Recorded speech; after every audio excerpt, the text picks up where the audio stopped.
ಇನ್ನು ಅರ್ಧ ಗಂಟೆನಲ್ಲಿ PUC result. ಯಾಕಂದರೆ ವಿದ್ಯಾರ್ಥಿಗಳು ಬರೆದಿದ್ರು, ವಿದ್ಯಾರ್ಥಿಗಳಿಗೆ ಕನಸುಗಳಿವೆ, ಕನವರಿಕೆಗಳಿದೆ. ಇವತ್ತು ದ್ವಿತೀಯ PUC ಪರೀಕ್ಷೆ ಫಲಿತಾಂಶ ಪ್ರಕಟ ಆಗುತ್ತೆ. ಇನ್ನೊಂದು ಅರ್ಧ ಗಂಟೆನಲ್ಲಿ ಬೆಳಗ್ಗೆ 10 ಗಂಟೆಗೆ ಶಿಕ್ಷಣ ಇಲಾಖೆ ಸುದ್ದಿಗೋಷ್ಠಿ ಕರೆದಿದೆ. ಬೆಳಗ್ಗೆ 11 ಗಂಟೆಗೆ ವೆಬ್ಸೈಟ್ನಲ್ಲಿ ಫಲಿತಾಂಶ ಪ್ರಕಟ ಆಗುತ್ತೆ. ಸುದ್ದಿಗೋಷ್ಠಿನಲ್ಲಿ ಯಾವ್ಯಾವ ಜಿಲ್ಲೆಗೆ ಎಷ್ಟೆಷ್ಟು ಫಲಿತಾಂಶ ಬಂದಿದೆ, ಏನು ಎತ್ತ, ಅದೆಲ್ಲ ವಿವರಗಳನ್ನು ಹೇಳ್ತಾರೆ. ಮಾರ್ಚ್ 1ರಿಂದ ಮಾರ್ಚ್ 22ರ ತನಕ ನಡೆದಂಥ PUC ಪರೀಕ್ಷೆ, ಅದರ ಫಲಿತಾಂಶ ಇವತ್ತು ಬರುತ್ತೆ. ವಿದ್ಯಾರ್ಥಿಗಳು ಕಾತರದಿಂದ ಕಾಯ್ತಾ ಇದ್ದಾರೆ.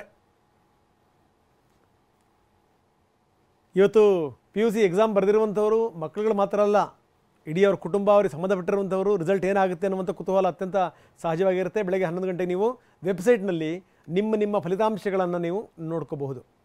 ಮಾರ್ಚ್ 1ರಿಂದ ಮಾರ್ಚ್ 22ರವರೆಗೆ ನಡೆದಂಥ ದ್ವಿತೀಯ PUC ಪರೀಕ್ಷೆ ಫಲಿತಾಂಶ ಇವತ್ತು ಪ್ರಕಟವಾಗ್ತಾ ಇದೆ. ಕರ್ನಾಟಕ ಪದವಿ ಪೂರ್ವ ಶಿಕ್ಷಣ ಇಲಾಖೆ ಬೆಳಗ್ಗೆ 10 ಗಂಟೆಗೆ ಸುದ್ದಿಗೋಷ್ಠಿ ನಡೆಸಲಿದ್ದು, ಬಳಿಕ 11 ಗಂಟೆಗೆ ವೆಬ್ಸೈಟ್ನಲ್ಲಿ ಫಲಿತಾಂಶ ಪ್ರಕಟಗೊಳ್ಳಲಿದೆ.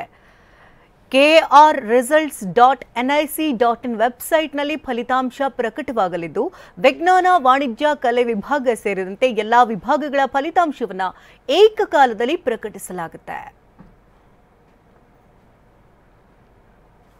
ಕೇರಳದಲ್ಲಿ ಚಂದ್ರ ದರ್ಶನವಾದ ರಾಜ್ಯದ ಕರಾವಳಿ ಭಾಗಗಳಲ್ಲಿ ಇಂದು ಪವಿತ್ರ ಈದ್ ಉಲ್ ಫಿತರ್ ಹಬ್ಬವನ್ನು ಆಚರಿಸುವುದಕ್ಕೆ ನಿರ್ಧರಿಸಲಾಗಿದೆ. ಈಗಾಗಲೇ ಕೇರಳದಲ್ಲಿ ಚಂದ್ರನ ದರ್ಶನವಾಗಿದೆ. ಇಂದು ಪವಿತ್ರ ಈದ್ ಉಲ್ ಹೋದಲ್ಲಿ ಬಂದಲ್ಲಿ ಒಗ್ಗಟ್ಟನ್ನು ಪ್ರದರ್ಶನ ಮಾಡ್ತಾ ಇದ್ದಾರೆ, ಸ್ವಾಮೀಜಿಗಳನ್ನು ಭೇಟಿ ಮಾಡ್ತಾ ಇದ್ದಾರೆ, ಊಟಕ್ಕೆ ಕರೀತಾ ಇದ್ದಾರೆ, ನಾವೆಲ್ಲ ಒಂದು ಅನ್ನುವಂಥ ಸಂದೇಶವನ್ನು ರವಾನಿಸ್ತಾ ಇದ್ದಾರೆ. ಆದರೆ ನೋಡಿ ಎಂಥ ಸ್ಥಿತಿ ಇದೆ ಅಂದರೆ, ಕೆಲವೊಂದು ಜಿಲ್ಲೆಗಳಲ್ಲಿ ನಾನೊಂದು ತೀರ ನೀನೊಂದು ತೀರ, ಒಬ್ಬರು ಪೂರ್ವ ಇನ್ನೊಬ್ಬರು ಪಶ್ಚಿಮ.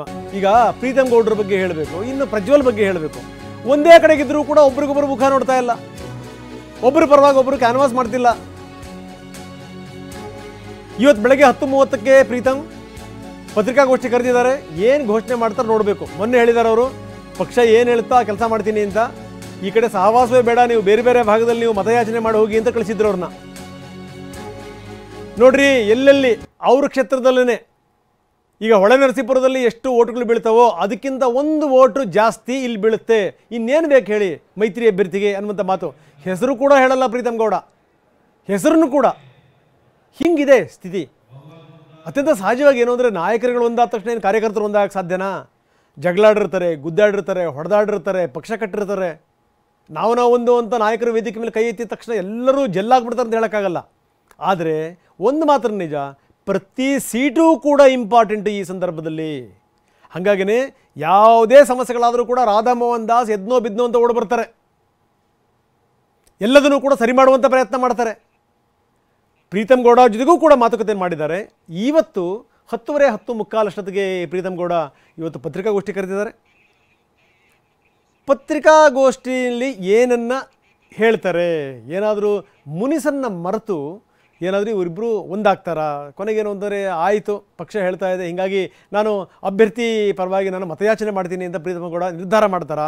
ಕಾದು ನೋಡಬೇಕು. ಒಂದು ಈ ದೇವಿ ಕ್ಷಮಾಪಣಾ ಸ್ತೋತ್ರ ಅಂತ ಒಂದು ಅದ್ಭುತವಾದಂಥ ಒಂದು ಸ್ತೋತ್ರ ಇದೆ. ಅದರಲ್ಲಿ ಒಂದು ಲೈನ್ ಬರುತ್ತೆ, ಏನು ಅಂತಂದರೆ, ಕೆಟ್ಟ ಮಕ್ಕಳುಗಳಿರ್ಬೋದು ಆದರೆ ಕೆಟ್ಟ ತಾಯಿ ಇರಲಿಕ್ಕೆ ಸಾಧ್ಯವೇ ಇಲ್ಲ ಅಂತ. ಯಾಕೋ ಈ ಮಾತುಗಳನ್ನು ಸುಳ್ಳು ಮಾಡುವಂಥ ಘಟನಾವಳಿಗಳು ನಡೀತಾನೇ ಇವೆ. ನೋಡಿ, ಈ ಒಬ್ಬ ತಾಯಿ ತನ್ನಿಬ್ಬರು ಮಕ್ಕಳನ್ನು ಉಸಿರುಗಟ್ಟಿಸಿ ಸಾಯಿಸಿದಾಳೆ. ಕಾರಣ ಏನಿರ್ಬೋದು ಗೊತ್ತಿಲ್ಲ. ಅದು ಏನು ವಯಸ್ಸಿ ಬಂದ ಮಕ್ಕಳುಗಳು, ಇಬ್ಬಿಬ್ಬರು ಮಕ್ಕಳುಗಳನ್ನು ಒಬ್ಬಳು ತಾಯಿ ಹತ್ಯೆ ಮಾಡ್ತಾಳೆ ಅಂತಂದ್ರೆ ಏನು ಅರ್ಥ ಇದು? ಜಾಲಹಳ್ಳಿಯಲ್ಲಿ ವಾಸವಿದ್ಲು ಈಕೆ.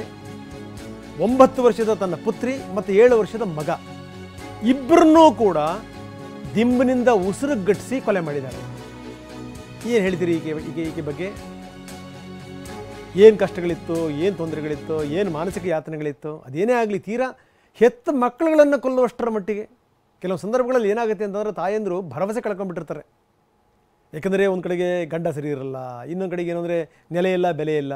ನಾನೇ ಇಲ್ಲ ಅಂದಾದಮೇಲೆ ನಾನಿಲ್ಲದ ವಿಶ್ವ ಏನಾದರೂ ಏನಂತೆ, ನಾನೇ ಇಲ್ಲ ಅಂದಾದ್ಮೇಲೆ ಮಕ್ಕಳಿದ್ದೇನು ಮಾಡಬೇಕು? ಆ ರೀತಿ ಒಂದು ನಿರ್ಧಾರಕ್ಕೆ ಬಂದುಬಿಟ್ಲ ಇವಳು. ಅಥವಾ ಏನಾದರೂ ಸಮಸ್ಯೆ ಇತ್ತ ಈಕೆಗೆ? ದಿಂಬಿನಿಂದ ಉಸಿರುಗಟ್ಟಿಸಿ ಮಕ್ಕಳುಗಳನ್ನು ಸಾಯಿಸ್ತಾಳೆ ಅಂತಂತಂದರೆ ಏನರ್ಥ? ಜಾಲಹಳ್ಳಿ ಠಾಣೆಯಲ್ಲಿ ಇದಕ್ಕೆ ಸಂಬಂಧಪಟ್ಟ ಪ್ರಕರಣ ದಾಖಲಾಗಿದೆ. ಪೊಲೀಸರು ಈಗ ತನಿಖೆಯನ್ನು ಕೂಡ ಶುರು ಮಾಡಿದ್ದಾರೆ. ಏನೇ ತನಿಖೆ ಶುರು ಮಾಡಿದರೂ ಕೂಡ ಕಾರಣ ಏನು ಅಂತ ಗೊತ್ತಿಲ್ಲ. ಜೊತೆಗೆ ಏನು ತನಿಖೆ ಆದರೂ ಕೂಡ ಸತ್ತಿರುವಂಥವ್ರಂತೂ ವಾಪಸ್ ಬರಲ್ಲ.